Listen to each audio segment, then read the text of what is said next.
Saya tanya, Bapak itu berbentuk tidak? Bapak tidak berbentuk, roh. Nah, terus ya. gimana dengan kejadian itu? Dikatakan marilah kita menciptakan manusia dengan rupa gambar dan rupa kita.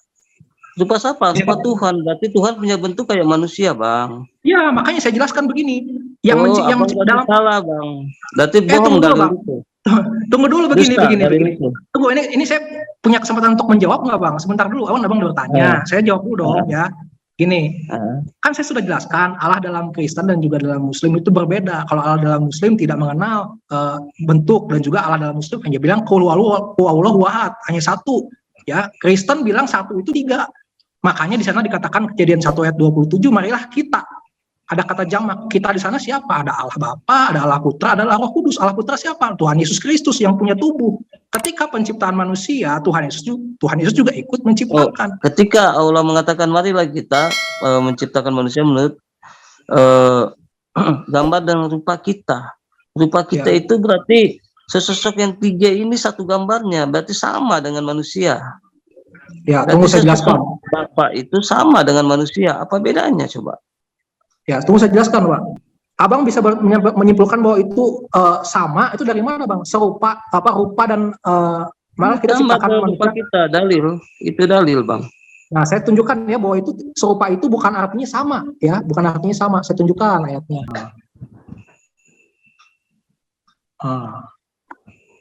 Ayat 6. Namun engkau telah membuatnya hampir sama seperti Allah dan telah memahkotainya dan kemuliaan dan hormat. Di sini dikatakan, namun engkau telah membuatnya hampir sama, ya, hampir sama. Di sana dikatakan hampir sama, ya. Oke.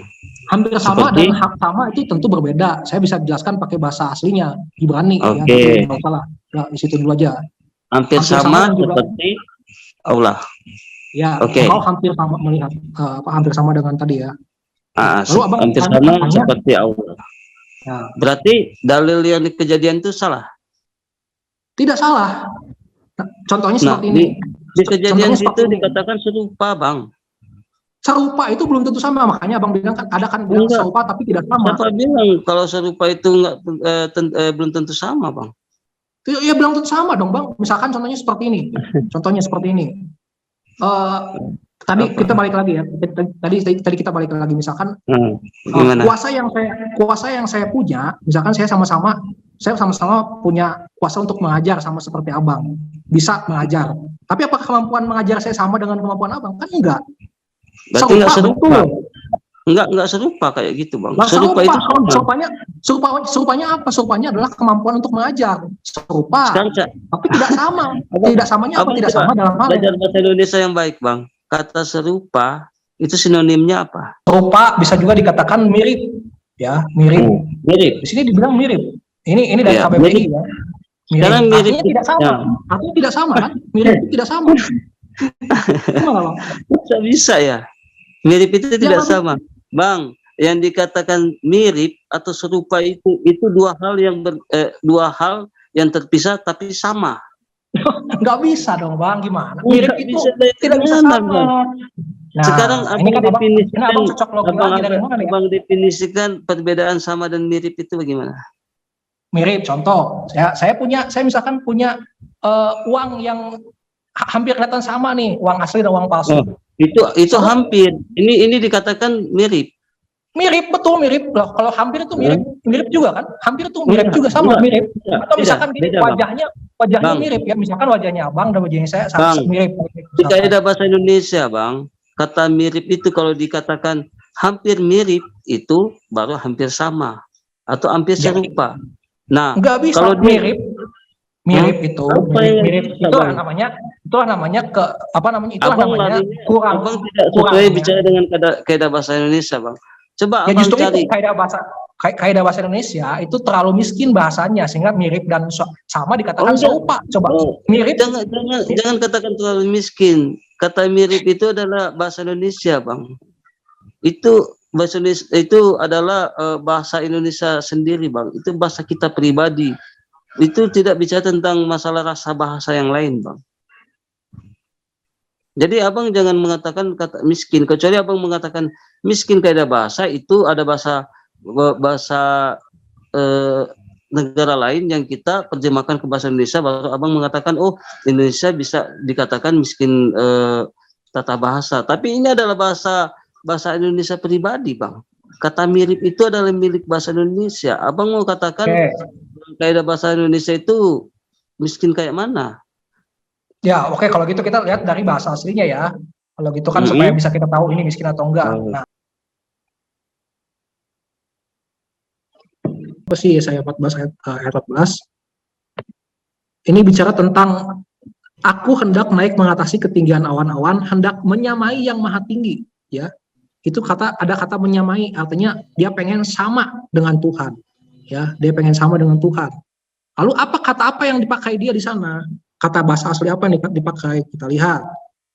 Nah, sama, ya. Nah ini, I will be like di sana kan sama ya, maksudnya artinya ya. Like sama.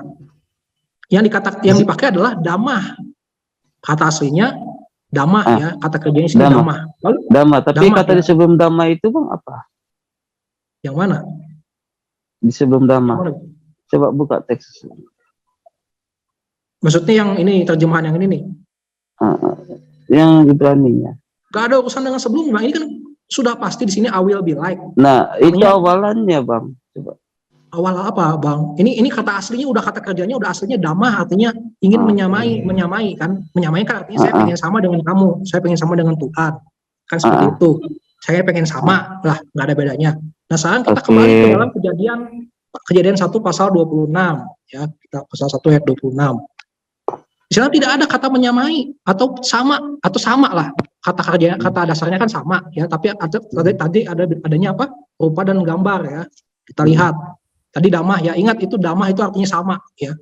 Iya, kita lihat di kejadian 1 ayat 26. Nah, ini untuk memperlihatkan bahwa memang bahasa kita memang kekurangan bahasa, Bang. Tidak bisa menerjemahkan dengan penuh gitu ya. Nah, ini dikatakan sini apa? Demut ya, demut, our likeness. Demut. Likeness-nya memang sama, like-nya memang sama, mirip, tetapi akar kata yang digunakan bukan damah tadi, tapi demut, ya. Sama-sama, tapi satu dikatakan di sini our likeness, di sana dikatakan, di sini dikatakan menyerupai, di sana dikatakan menyamai, tapi akar katanya di sini digunakan demut, di sana dikatakan damah, ya kan? Artinya apa? Beda katanya, kata kerjanya beda, dasarnya beda. Nah, jadi tidak sekarang bisa. Kata kerjanya yang lebih dekat mana, demut atau damah? Untuk masalah apa nih? Untuk kesamaannya. Enggak, ini untuk mencari apa dulu? Mencari kata sama. Ya, damah. Tadi kan jelas di situ, Bang. Tadi kan jelas di dalam Yesaya tadi. Menyamai. Menyamai, sama. Nah, di sini tidak ada kata sama di dalam kejadian ini. Makanya dikatakan demut. Artinya apa? Serupa, bukan sama. Serupa. Nah. Dan kata yang digunakan satu demut, bukan damah. Ya, damah tadi menyamai jelas. Makanya di situ dimaksudkan serupa, Bang. Oke. Iya, berarti artinya beda dengan sama. Abang tadi bilang sama, serupa dan sama itu beda. Oke. Di sini ada miskonsepsi, dikatakan menurut gambar dan rupa itu artinya adalah sama seperti kita, serupa ya. Jadi dikatakan manusia itu seringkali oleh orang-orang yang bukan Kristen, polemikus gitu ya, bilang bahwa berarti manusia, Tuhannya orang Kristen itu ya manusia gitu ya, karena dikatakan sama seperti manusia gitu ya. Manusia itu diciptakan sama seperti Tuhan atau seperti Allah gitu ya. Nah, kata serupa di sana ya bukan artinya sama persis ya. Jadi badan kita saat ini gitu ya, badan saya sama persis seperti badannya Tuhan gitu ya. Nah, itu sudah salah konsep gitu ya. Nah, kenapa saya bisa mengatakan demikian? Karena tentu saja di dalam semesta ini, di dalam dunia ini tidak ada satu hal pun yang sama. Saya katakan sekali lagi, di dalam dunia ini, di dalam semesta ini tidak ada satupun objek ataupun subjek yang sama persis. Ya, ada bayi kembar, ada orang kembar, pasti ada perbedaannya, gitu ya. Sehelai rambut pun itu pasti ada bedanya. Rambut saya yang lurus dibandingkan dengan rambut saudara yang lurus, gitu ya. Itu meskipun terlihat sama-sama lurus, pasti kalau dibedakan secara detail itu akan ada nampak bedanya. Akan terlihat pada susunan-susunan atomnya. Ternyata yang saya yang lebih lurus ini lebih mudah rapuh dibanding susunan rambut Anda begitu ya. Jadi apapun itu tidak ada yang sama persis di dunia ini.